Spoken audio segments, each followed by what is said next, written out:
Bonjour, c'est Amour Reptile, j'espère que tu vas bien. En tout cas, moi, ça va. Alors aujourd'hui, je te fais une vidéo qui n'était pas prévue. Si tu as bien suivi le contenu de ma dernière vidéo, je t'avais montré que j'avais des œufs de Neritina qui avaient été pondus sur plusieurs roches. Donc j'ai décidé aujourd'hui d'essayer de les reproduire, donc après moult réflexions. Donc on va voir ce que ça va donner, hein, qui ne tente rien à rien. Donc pour ça, j'ai utilisé un aquarium de 20 litres, donc un 40 cm sur 20. Je vais utiliser un thermoplongeur, donc ici un 50 watts. Donc un 25 watts pour un bac de 20 litres, ça pourrait largement convenir, mais j'avais plus de thermoplongeur de 25 watts, donc j'ai pris ça. Avec une pompe filtrante petit débit de marque Tetra, donc pompe toute neuve qui n'a jamais servi, donc ça serait l'occasion de l'utiliser. Et évidemment, mon bidon d'eau de montagne, comme tu le vois, avec un pH de 7,5. Donc, j'ai d'autres bidons en stock, donc je ne vais pas être à court de stock d'eau. Donc, et évidemment, j'ai oublié le principal, le sel de Guérande. Comme tu le sais, le salage de l'eau est très important pour le développement des œufs de Neritina. Donc, on va poser tout ça et on va mettre ça en eau. C'est parti. Alors pour le sel, il faut prendre du gros sel de Guérande. Par contre, ne prends pas de sel iodé parce que ça ne fonctionnera pas. Donc on va peser le grammage. Donc c'est entre 1 g et 10 g par litre d'eau.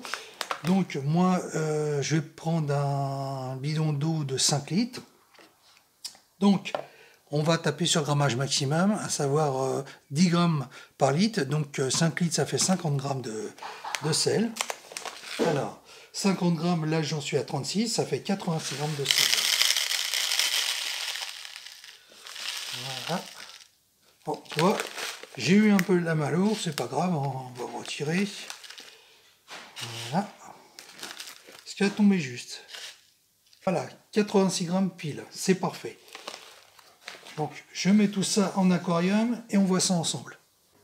Donc hop, on introduit tout ce beau monde dans l'aquarium.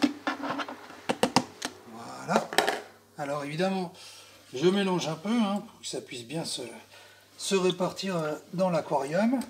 Donc pour l'installation, bah, comme tu le vois, elle est assez sommaire. Donc j'ai mis mon aquarium avec les 5 litres d'eau et j'ai mis la petite résistance chauffante. Donc pour l'instant, c'est en préchauffage parce que l'eau est fraîche. Et je vais attendre qu'elle atteigne la température désirée, à savoir 24 degrés.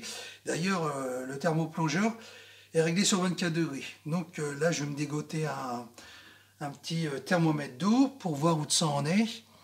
Et là, je vais procéder par la suite, une fois que l'eau sera à bonne température, je vais procéder à l'insertion des œufs de Neritina.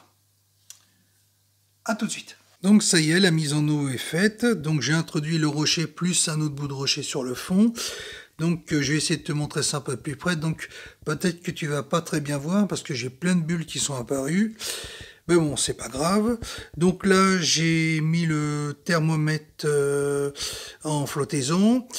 Comme tu peux le voir, j'ai mis un autre thermoplongeur parce que l'autre, j'ai pas l'impression qu'il chauffait des masses. Ben bon, celui-ci est calé sur 25 degrés. Donc voilà, le mélange eau sel est fait. Donc j'ai recouvert le tout d'un couvercle en plexiglas que j'ai découpé pour la circonstance. Donc là, bah, je vais attendre quand même un certain temps et je vais voir ce que ça va donner.